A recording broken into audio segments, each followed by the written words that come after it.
So, good morning everyone. This is Glidel R. Abregonda from BSA 1B. So, today, ipapakita ko sa inyo ang pagjo-journal ng problem number 3 o ang second month of operation ng Budget Driving Institute ni Crispin Rosales. So, simulan na natin. The following are the transactions of Budget Driving Institute for its second month of operation. So, nagsimula ang first month of operation ng Budget Driving Institute ni Crispin Rosales noong April 2020. So, malamang sa malamang na ito ay May 2020. So, ito nangyari noong May 2, 2020. Paid for the rent bill. So, we state the effect. Ito yung effect niya. Decrease in asset. Ang nag-decrease na asset ay yung cash kasi nga nagbayad siya. Decrease in liability, particularly rent payable. Dahil nga binayaran na niya yung bill niya ng rent. So, lagay natin. Rent payable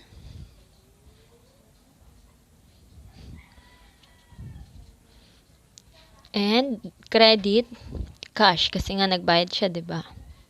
So, for 7,500. 7,500.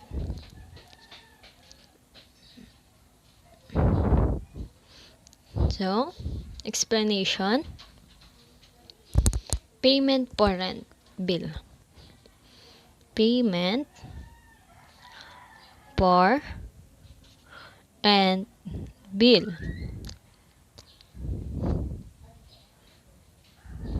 So, yan.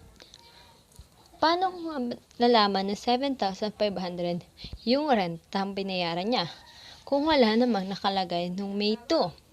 So, ayan. Dahil nga second month of operation siya, natanggap niya siguro, or malamang natanggap niya yung bill noong first month of operation niya, which is April.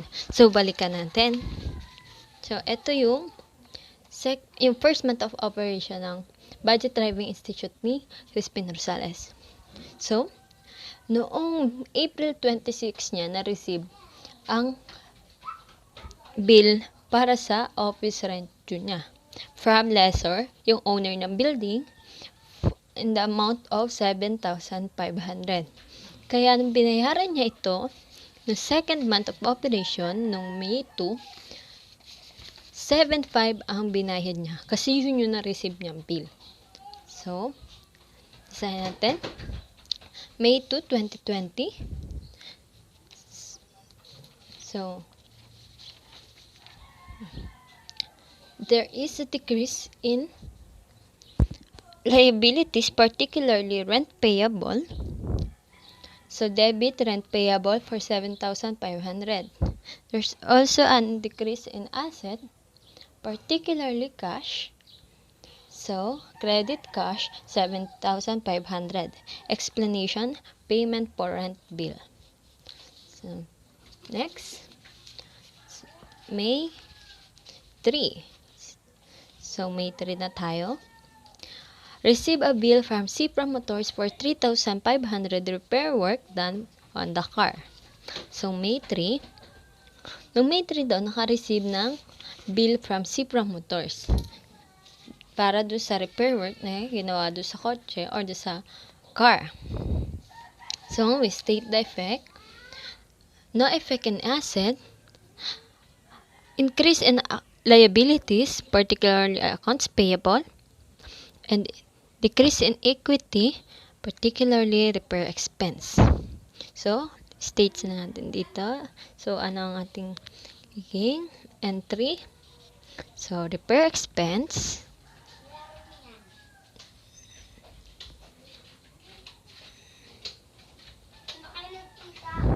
For, magkano nga? 3,500. So, 3,500. Then, meron din tayong dahil nga naka-receive tayo ng bill, papasok siya sa accounts payable kasi may bayaran ka. Na-receive mo na yung bill eh. So, accounts payable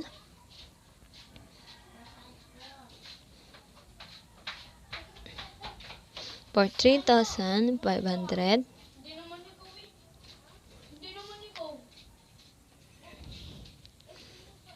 Explanation, receive bill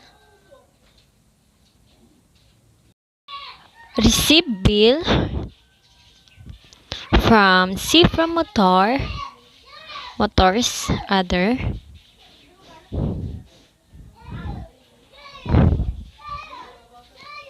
for repair work.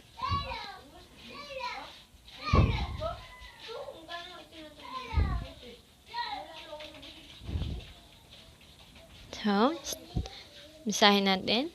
May 3, 2020, there is a decrease in equity, particularly repair expense. So, debit repair expense for 3,500.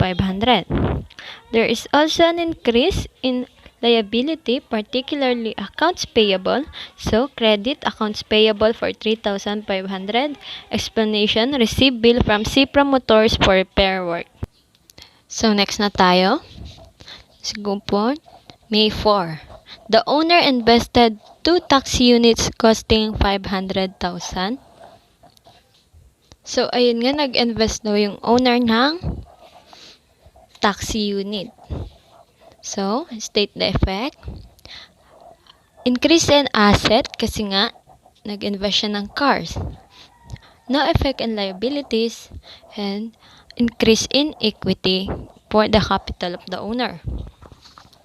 So, lagay natin dito nung May 4. So, dahil nga nag-invest siya ng cars, so may increase in assets, so debit cars. So, cars.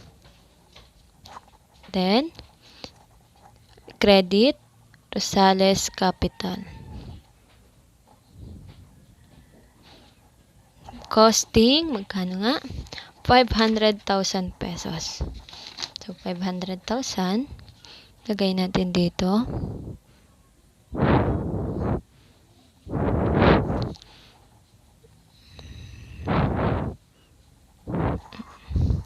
Explanation, investment of owner.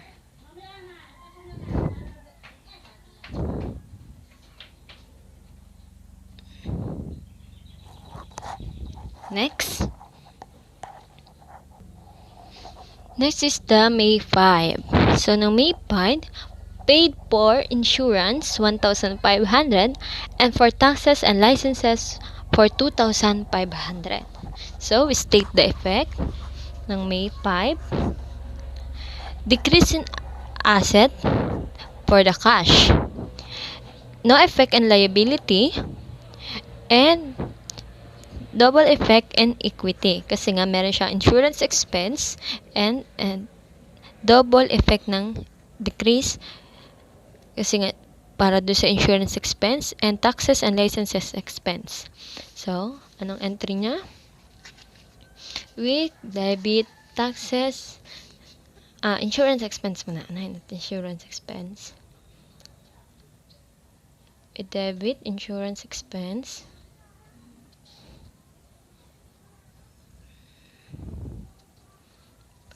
So, yung taxes and licenses expense.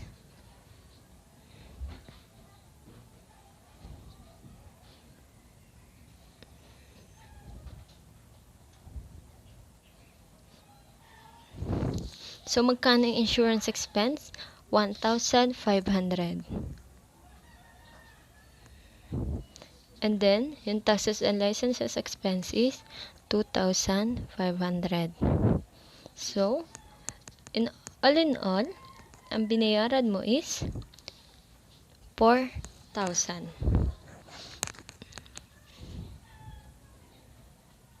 Kasi 4,000 yung total ng insurance expense and nung taxes and licenses expense. So, we credit cash for 4,000. Explanation, payment for insurance Oh. And taxes and licenses expenses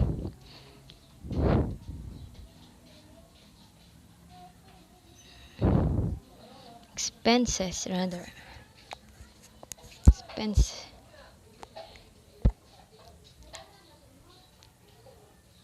Pwede rin namang hindi na natin siya ilagay pala. Kasi nakalagay na pala doon sa itas. Pero okay lang din. Payment for insurance and taxes and licenses expenses. So, yan. Next is the May 6. Hired 2 drivers for the taxi unit. So, hindi ko na siya nilagay kasi wala pa naman siyang effect or wala pa naman kasi nag-hired pa lang naman siya wala pa siyang binayaran at wala rin siya na-receive na service from taxi drivers. So, hindi na natin siya ilagay.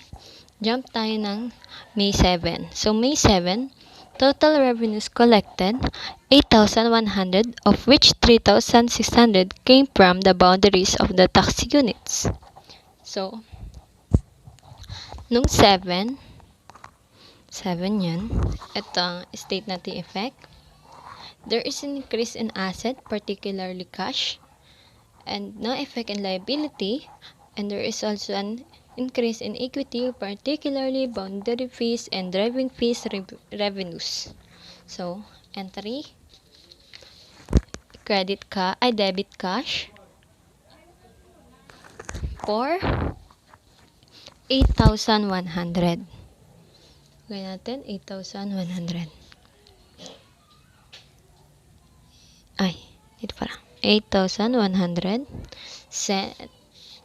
Then, boundary fees. Meron tayong boundary fees.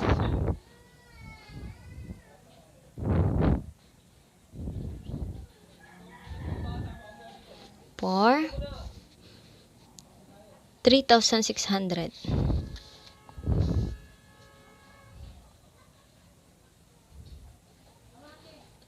At so hindi pa siya total, hindi pa siya balanced na 8,100. Then, yung natitirang kulang ay nawawalang kulang is for driving fees revenues. So, lagay natin dito. Driving fees revenues. So, magkano? 4,500. So, ayan. Explanation.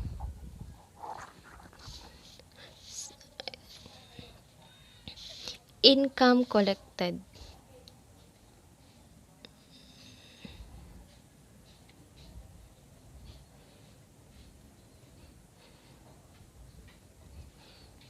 Next, let's go for number 8.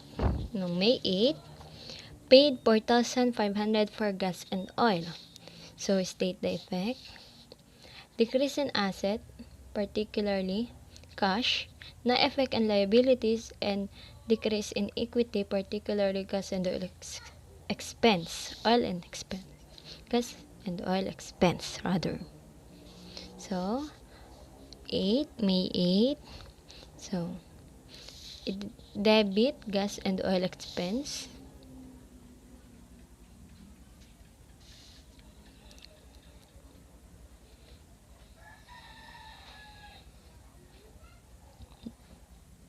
Then, credit cash kasi nga nagbayad ka. So, gas and oil expense for, magkano nga ulit? 4,500. So, lagay natin 4,500.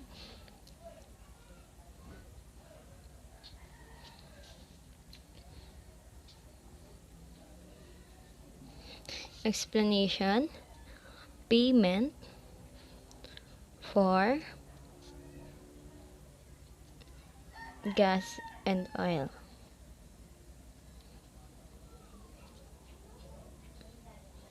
Next, May 9, installed an aircon unit in the office for 12,500, payable after 3 months. So, yan. State the effect. Increase an asset kasi nagkaroon ka ng office equipment, yung aircon. Increase in liability for the accounts payable and no effect in equity. So, lagay natin dito nung May 9. Nagkaroon ka na nga ng office equipment.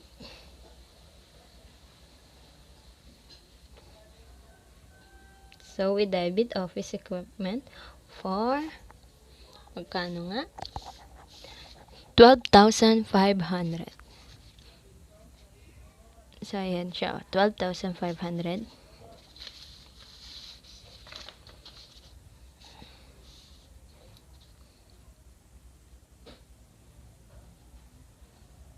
Then, we also credit. I-credit natin. Accounts payable. Kasi, babayaran mo daw siya after 3 months. So, accounts payable siya.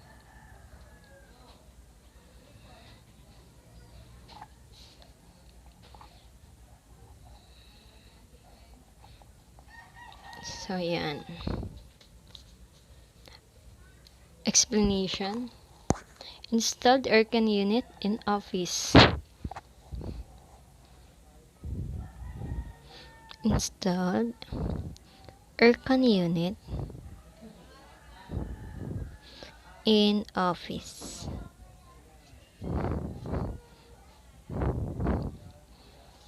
So, let's next.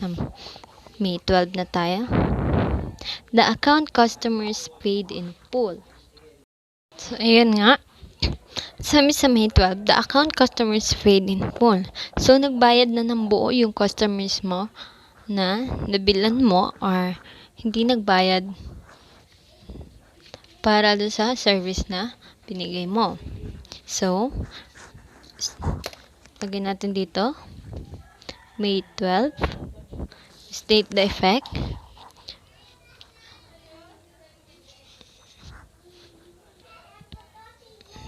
Increase in asset, particularly cash, kasi nga binayaran ka na. Decrease in asset ulit, kasi nga may accounts receivable ka na. Kasi nga nabayaran ka na, so wala na siyang utang. So, the entry is cash, debit cash, and credit accounts receivable.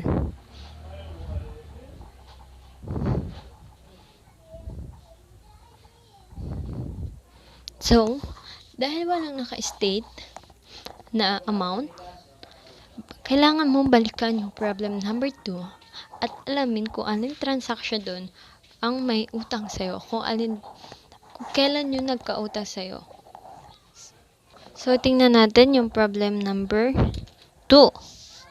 So, mahirap siya hanapin. Wait lang. Ayan. Ito. Nakita ko na siya.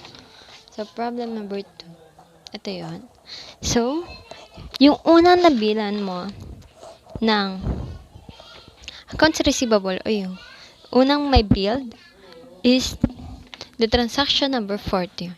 Another 2 student drivers were billed for 4,000 but only one paid in cash.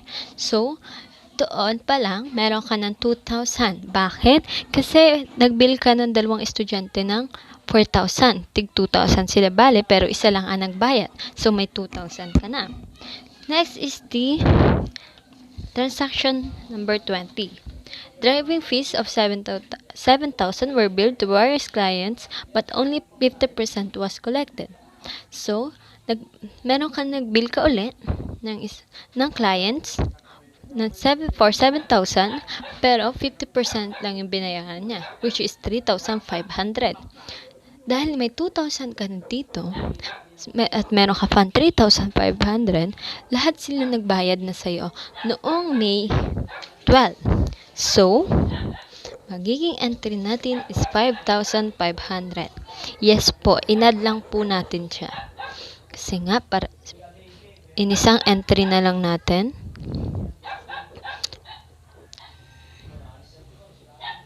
Na 5,500.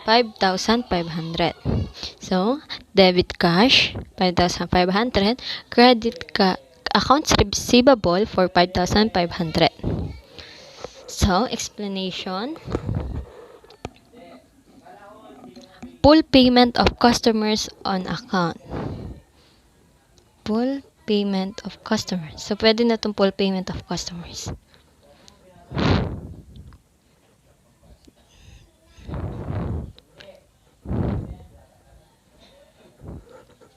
But as well, para pagkakakilanlan, kasi nga, on account nga po siya. So, okay na? So, naka-receive ka ng cash. Wala ka na ng pautang o yung accounts receivable. So, next na tayo. Number 18, transaction 18. Paid for the semi-monthly salaries. Semi-monthly. So, parang kalahating buwan siya. Kumbaga sa sahod, kinsenas. So, we state the effect. The effect, 18. Decrease in asset, particularly cash, kasi nga nagbayad ka ng cash. No effect in liability, and decrease in equity for the expense, salaries expense. So, lagay natin, magkano nga yun? Number tayo, 18.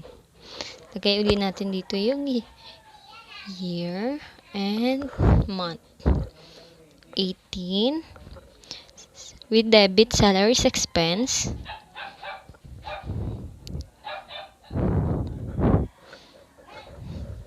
And credit cash. Kasi nga, naglabas ka ng pera, nagbayad ka. For semi-monthly salaries. Ayan, wala na naman po siyang amount. So, balik ulit tayo sa problem number 2. So, ito yung problem number 2. So, nagsimula siya magbayad ng 15. Salaries were paid for the first half of April amounting to 4,500. So, ayun, 4,500 ang sinahod niya for the half month. So, ganun din po sa number 18 for the semi-monthly salaries. So, lagay natin dito 4,500. Then, dito ulit, 4,500. Explanation. Payment for semi-monthly.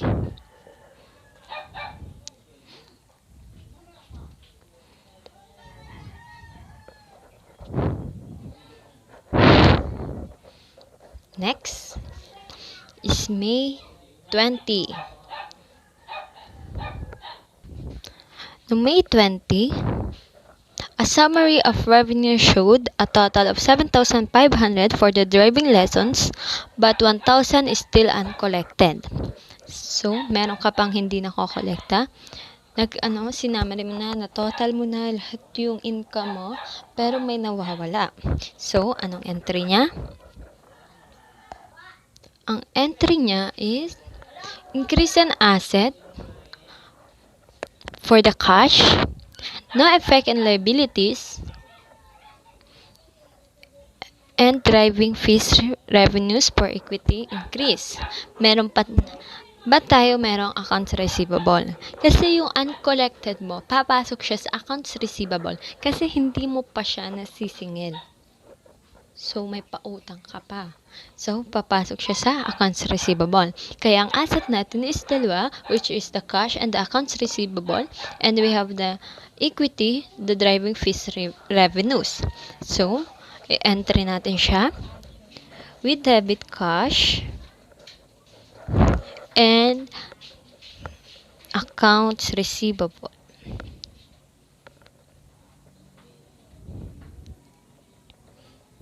And we credit driving fees revenues.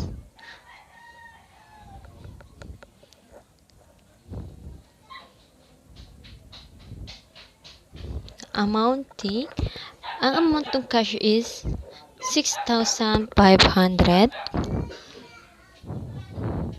and 1,000 for the accounts receivable and 7,500 for the driving fees revenues. So, bakit 6,500 lang yung cash? Kasi yun pa lang yung nakukolekta mo. May pautang ka pa nga 1,000, which is the accounts receivable. And ang total ng driving fees revenues mo, yung income mo, and all in all is 7,500. So, explanation tayo.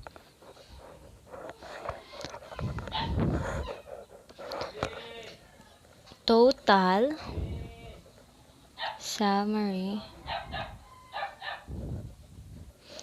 of revenues 1,000 uncollected.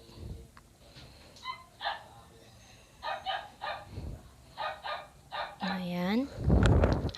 Next is the May 21. Paid Cifra Motors in full account. So, no May 21. So, magkano nga ba yung utang natin sa Cifra Motors? Balikan natin uli. Yung May. Yung May 3. So, di ba naka-receive tayo ng bill from Cifra Motors para do sa repair na ginawa do sa kotse, which is amounting to 3,500. So, ngayon, babayaran na natin siya. So, we state the effect. Decrease in asset, particularly cash. Decrease in liability for the accounts payable, and no effect in equity. So, lagay natin siya. We debit accounts payable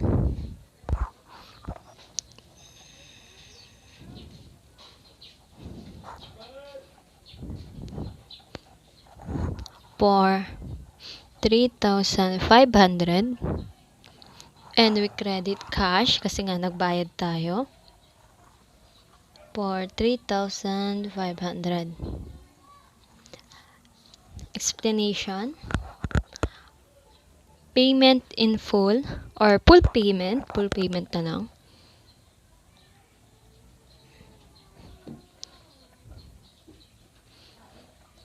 And Cifra Motors.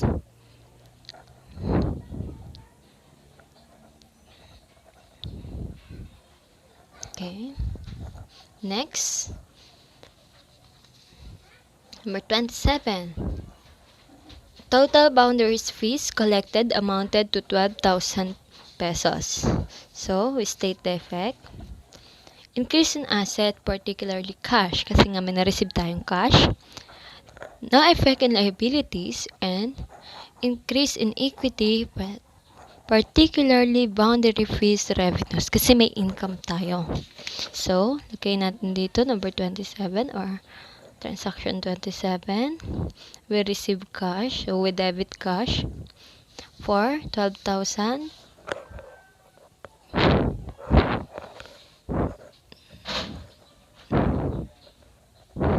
And we credit boundary fees revenues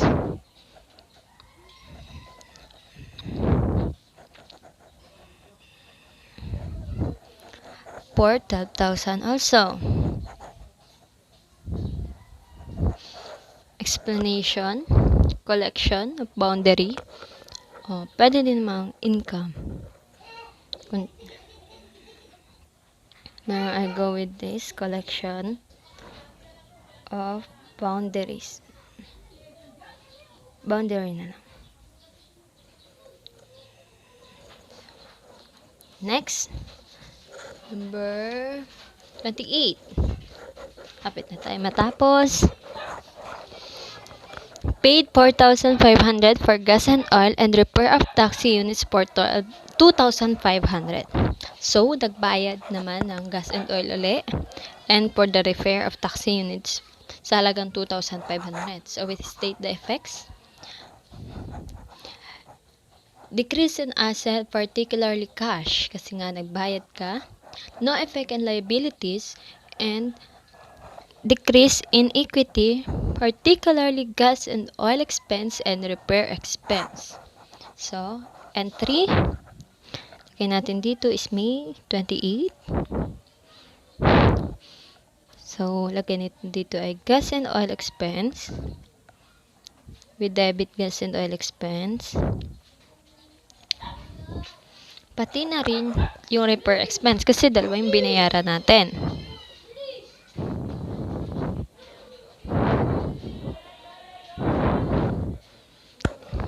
So, magkano nga yung binayaran natin sa gas and oil?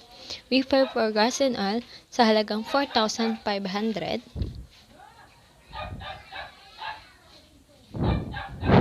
And we paid repair expense for 2,500. So, ang binayad natin is cash. So, credit cash. So, magkano lahat yung binayad natin? We total this to the gas and oil expense and repair expense. So, all in all, it was 7,000 pesos. Or 7,000. Now, explanation, payment for gas and oil,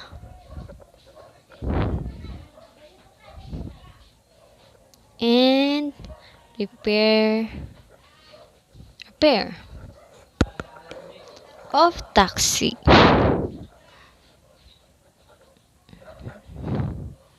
Okay.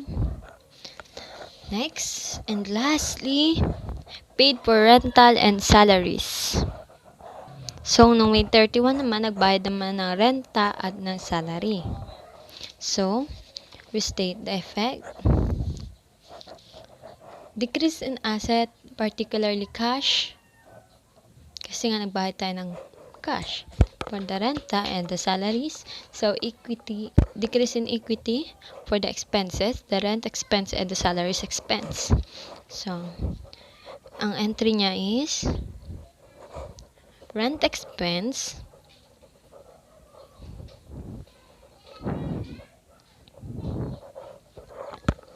salaries expense. So, i-debit natin yung dalawa. And we credit cash. So, paano yan? Wala siyang amount. So, tingnan natin kung magkano ang binayad niya noon sa ibang day. So, ayan. Meron kasi dyan na repair work done. So, nandito siya sa... So, na ito pala siya. Ito, may salaries expense ng 4,500. So, ganun din po dito sa ating salary. Next, dun sa renta. Nandito po siya.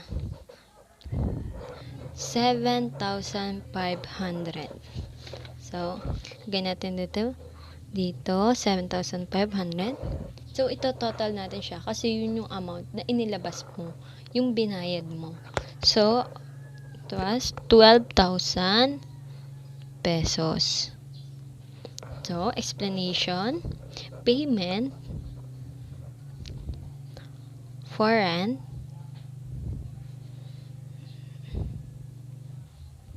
and salaries.